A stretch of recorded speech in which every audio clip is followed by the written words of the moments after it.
Road അപകടങ്ങൾ കുറയ്ക്കുക എന്ന ലക്ഷ്യത്തോടെ റോഡ് സുരക്ഷാ സംവിധാനങ്ങൾ ഫലവത്തായ രീതിയിൽ നടപ്പിലാക്കേണ്ടതിനുള്ള വിവിധ പ്രവർത്തനങ്ങൾക്ക് വിഹിതം 15 കോടി രൂപയിൽ നിന്നും 23.37 കോടി രൂപയാക്കി.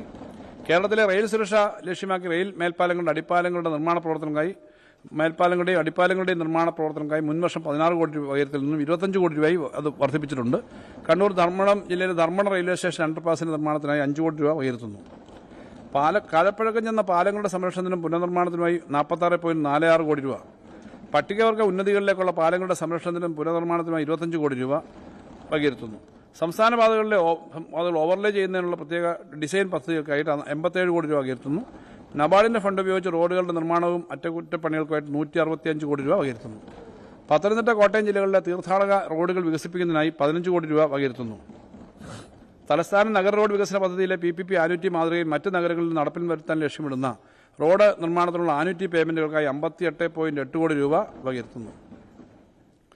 സർ, KSTPയുടെ രണ്ടാംഘട്ട പ്രവർത്തനങ്ങളുടെ ഭാഗമായി Kottiyam Kundara road, Vypin Munambam road, Ponkunnam Thodupuzha, Vattavada top station, Munnar road, Kollam Ayur, Kayamkulam Thiruvalla KP road, Adoor Thrikkunnappuzha Thattarambalam, Pandalam Kaipattoor road, Punalur Konni road, Konni Plachery road, Plachery Ponkunnam road, safe corridor demonstration project, Kazhakoottam Adoor Chemmannar gap road, Painavu Thannikandam, Ashokavala, Adoor Chengannur എന്നീ റോഡുകൾ വികസിപ്പിക്കുന്നതിനായി 100 കോടി രൂപ വകയിരുത്തുന്നു.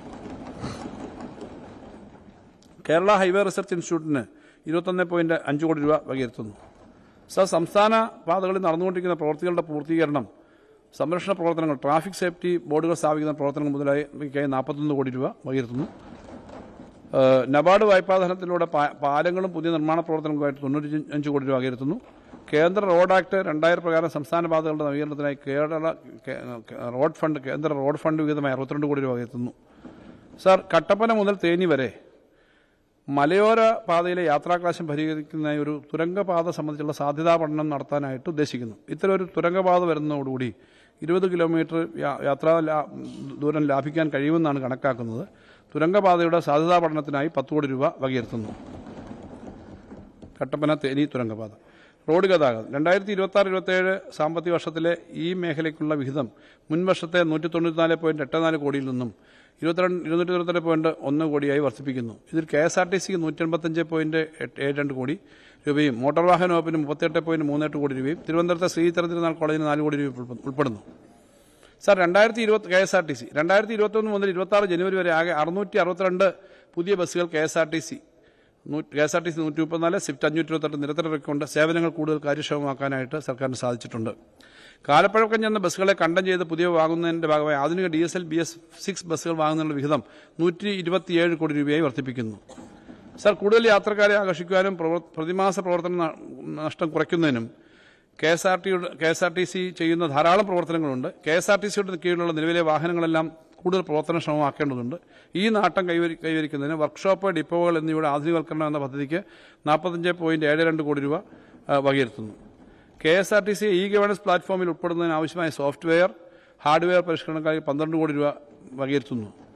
KSRTC ശമ്പളവും പെൻഷനും കൃത്യമായി നൽകുന്നുണ്ട്. എല്ലാ മാസവും 1-ാം തീയതി ശമ്പളം ലഭിക്കുന്നു എന്നുള്ളത് മുൻകാല അനുഭവം വെച്ച് നോക്കുമ്പോൾ വളരെ നല്ല മെച്ചപ്പെട്ടൊരു കാര്യമാണ് എന്നുള്ളത് പ്രധാനപ്പെട്ടതാണ്.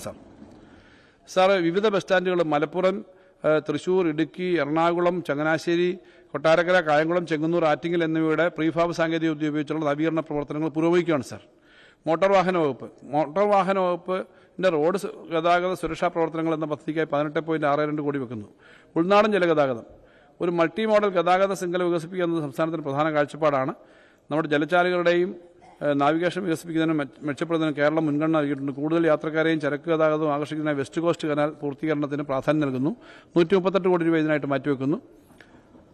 ജലഗതാഗത വ്യവസ്ഥനായി 33.11 കോടി രൂപയും ഷിപ്പിംഗ് ആൻഡ് ഇൻലാൻഡ് കോർപ്പറേഷന് വേണ്ടി 9.76 കോടി രൂപയും കോസ്റ്റൽ ഷിപ്പിംഗിന് 95.27 കോടി രൂപയും മാറ്റിവെക്കുന്നു. ജലഗതാഗതത്തിന്റെ പുതിയ സുരക്ഷാ മാനദണ്ഡങ്ങൾ പാലിക്കുന്നതിനും ഇന്ധനക്ഷമതയുള്ള പുതിയ വെസലുകൾ വാങ്ങുന്നതിനും 28.11 കോടി രൂപ മാറ്റിവെക്കുന്നു. ഉൾനാടൻ കനാലുകളുടെ കനാൽ പദ്ധതിയുടെ സംസ്ഥാന മേഖലയിലെ വിവിധ പ്രവർത്തനങ്ങൾക്ക് 70.8 കോടി രൂപ മാറ്റിവെക്കുന്നു. ഫീഡർ കനാലുകളുടെ വികസനത്തിന് 23 കോടി രൂപയും തീരദേശ ഷിപ്പിംഗ് ആൻഡ് ഇൻലാൻഡ് നാവിഗേഷന് 95.27 കോടി രൂപയും മാറ്റിവെക്കുന്നു. സർ, മറ്റ് ഗതാഗത സർവീസുകൾ.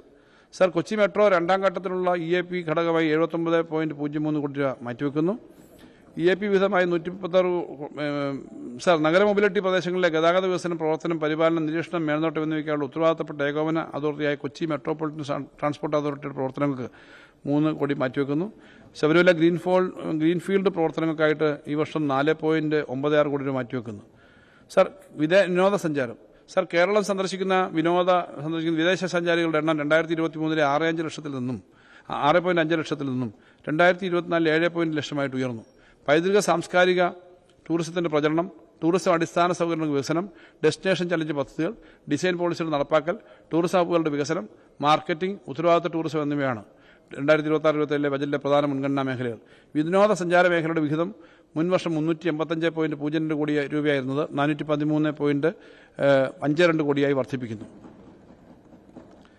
സാർ, ടൂറിസം മേഖലയുടെ വികസനത്തിന് ടൂറിസം സർക്യൂട്ടുകൾക്ക് അനന്ത സാധ്യതകളാണുള്ളത്. ടൂറിസം സർക്യൂട്ടുകൾ വികസിപ്പിക്കുന്നതിനായി സർക്കാർ പുതിയ പദ്ധതി പ്രഖ്യാപിക്കുന്നു. ഇതിന്റെ ആദ്യഘട്ടമായി കണ്ണൂരിലെ ധർമ്മടത്തിന് ചുറ്റും ഒരു സംയോജിത blue green integrated tourism circuit സ്ഥാപിക്കും. ധർമ്മടം നദി ക്രൂയിസ് സർക്യൂട്ട്, ധർമ്മടം ദ്വീപ് വയോബ് reserve, walking museum, mangrove information centre എന്നിവ ഈ പദ്ധതിയുടെ പ്രാരംഭ പ്രവർത്തനങ്ങൾക്കായി 2 കോടി രൂപ വകയിരുത്തുന്നു. കൊല്ലം ബയോഡൈവേഴ്സിറ്റി സർക്യൂട്ടിന്റെയും മലബാർ സർക്യൂട്ടിന്റെയും നിർമ്മാണം നടന്നുകൊണ്ടിരിക്കുന്നു. മാർക്കറ്റിംഗ് പ്രവർത്തനങ്ങൾക്ക് 85 കോടി രൂപ ആയിട്ട് വർദ്ധിപ്പിക്കുന്നു. റെസ്പോൺസിബിൾ ടൂറിസം മിഷൻ 20 കോടി രൂപ നൽകുന്നു. കേരളത്തിലെ പരമ്പരാഗത ഉത്സവങ്ങൾ, സാംസ്കാരിക പരിപാടികൾ തുടങ്ങി ആകർഷമാക്കുന്നതിന്റെ ഭാഗമായി പൈതൃകം, പരിസ്ഥിതി, സംസ്കാരം എന്നിവയുടെ സംരക്ഷണത്തിനും പ്രോത്സാഹന പദ്ധതിക്ക് 29 കോടി രൂപ വകയിരുത്തുന്നു. വിനോദസഞ്ചാര കേന്ദ്രങ്ങളുടെ അടിസ്ഥാന സൗകര്യങ്ങൾ വികസിപ്പിക്കുന്നതിന് നവീകരിക്കുന്നതിനായി 159 കോടി രൂപ വകയിരുത്തിയിട്ടുണ്ട്. ബേപ്പൂർ, ഉരു, കൊച്ചി ഹെറിറ്റേജ് എന്നീ പുതിയ പ്രൊജക്ടുകൾക്ക് 5 കോടി രൂപ വീതം വകയിരുത്തുന്നു. കേരള ടൂറിസം ഡെവലപ്മെന്റ് കോർപ്പറേഷൻ 14.1 കോടി രൂപ വകയിരുത്തുന്നു. വിനോദസഞ്ചാര മേഖലയിൽ ഉൽപ്പന്നങ്ങളും പശ്ചാത്തല സൗകര്യങ്ങളും ഒരുക്കുന്നതിനായി സ്വകാര്യ സംരംഭങ്ങളെ പ്രോത്സാഹിപ്പിക്കുന്നതിനായിട്ട് സബ്സിഡി ഇൻസെന്റീവുകൾ നൽകുന്ന പദ്ധതിക്ക് 13.5 കോടി രൂപ വകയിരുത്തുന്നു. കുമരകം ടൂറിസം വികസനത്തിന്റെ ഭാഗമായി ഹെലിപോർട്ട് നിർമ്മിക്കുന്നതിന് 5 കോടി രൂപയും പീച്ചി ടൂറിസം പദ്ധതി PPP മോഡലിൽ വികസനം നടത്തുന്ന പദ്ധതി ഉൾപ്പെടെയുള്ള പദ്ധതി നടപ്പിലാക്കുന്നതിന്റെ ഭാഗമായി ഉള്ള പഠനത്തിനായി 1 കോടി രൂപയും വകയിരുത്തുന്നു.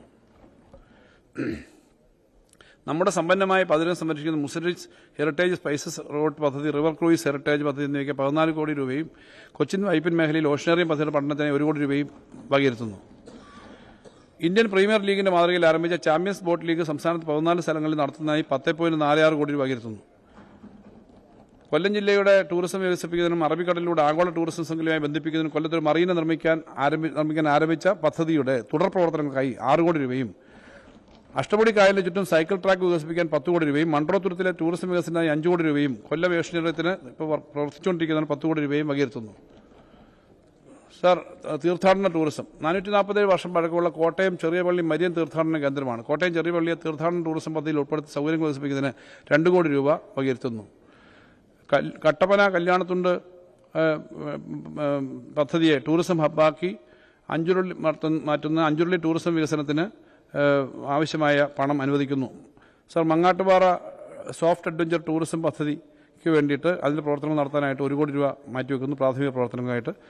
ശാസ്ത്ര സേവനങ്ങളും ഗവേഷണവും സുശക്തമായ ഒരു ശാസ്ത്ര സാങ്കേതിക മേഖല വാർത്തെടുക്കാനുള്ള പദ്ധതികളാണ് കഴിഞ്ഞ 5 വർഷമായി സംസ്ഥാന സർക്കാർ നടപ്പാക്കി വരുന്നത്. ഈ മേഖലയ്ക്കുള്ള ആകെ വിഹിതം 228.83 കോടിയിൽ നിന്നും 260.78 കോടി രൂപയായി വർദ്ധിപ്പിക്കുന്നു. സാർ, കേരളത്തിന്റെ ശക്തമായ വിദ്യാഭ്യാസ അടിത്തറ, വൈവിധ്യമാർന്ന ജൈവവൈവിധ്യം, പരിസ്ഥിതി സംരക്ഷണത്തിനുള്ള പ്രതിബദ്ധത എന്നിവ പ്രയോജനപ്പെടുത്തി സുസ്ഥിര വികസനത്തിനുള്ള ഒരു സ്ഥാപനം ഇൻസ്റ്റിറ്റ്യൂട്ട് ഫോർ സസ്റ്റൈനബിൾ ഡെവലപ്മെന്റ് എന്ന പേരിൽ കണ്ണൂരിൽ സ്ഥാപിക്കാൻ ഉദ്ദേശിക്കുന്നു. ഇതിന്റെ പ്രാരംഭ പ്രവർത്തനങ്ങൾക്കായിട്ട് 2.5 കോടി രൂപ മാറ്റിവെക്കുന്നു.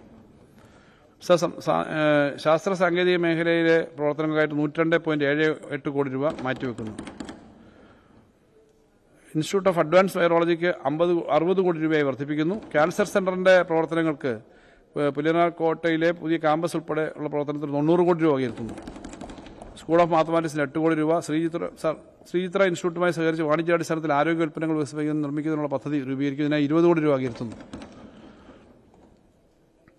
സാർ, വൈവിധ്യ ബോർഡിന് 13 കോടി രൂപയും മലിനീകരണ നിയന്ത്രണ ബോർഡിന് 3 കോടി രൂപയും institute of climate change adaptation മിഷന് 1 കോടി രൂപയും ജൈവവൈവിധ്യ സംരക്ഷണ പ്രവർത്തനങ്ങൾ 13 കോടി രൂപയും മാറ്റിവെക്കുന്നു. സാർ, പൊതുവിദ്യാഭ്യാസം സ്കൂൾ വിദ്യാഭ്യാസ മേഖലകൾ ബജറ്റ് വിഹിതത്തിലും വിനിയോഗത്തിലും വൻ വർധനമാണ് രേഖപ്പെടുത്തിയിട്ടുള്ളത്. സമീപ വർഷങ്ങളിൽ ബജറ്റ് വിഹിതത്തേക്കാൾ കൂടുതൽ തുക ചെലവഴിക്കാൻ സാധിച്ചു എന്നത് കാര്യക്ഷമമായി പദ്ധതികൾ നടപ്പിലാക്കുന്നതിലെ മികവിനെയും വിദ്യാഭ്യാസ മേഖലയ്ക്ക് സർക്കാർ നൽകുന്ന മുൻഗണനയുമാണ് സൂചിപ്പിക്കുന്നത്. അഖിലേന്ത്യാ തലത്തിൽ സ്കൂൾ വിദ്യാഭ്യാസ ഗുണമേന്മാ സൂചികയിലടക്കം എല്ലാ ഘടകങ്ങളും കേരളം മുന്നിലെത്തി സർ, കേരളം ഒരു ദശാബ്ദത്തിനിടയിൽ സ്കൂൾ വിദ്യാഭ്യാസ മേഖലയ്ക്കായി അനുവദിച്ച 8,719.14 കോടി രൂപയിൽ 8,020 കോടി രൂപയും ചെലവഴിക്കാൻ സാധിച്ചു കഴിഞ്ഞു. ഈ നേട്ടങ്ങൾ നിലനിർത്തുന്ന നിലവാരം കൂടുതൽ മെച്ചപ്പെടുത്തുന്നതിനായി പിന്തുണാ പ്രവർത്തനങ്ങൾ തുടരുന്നതിന് 1,128.71 കോടി രൂപ വകയിരുത്തുന്നു. കൂടുതൽ വാർത്തകൾക്ക് news 18 Keralam YouTube channel subscribe ചെയ്യുക.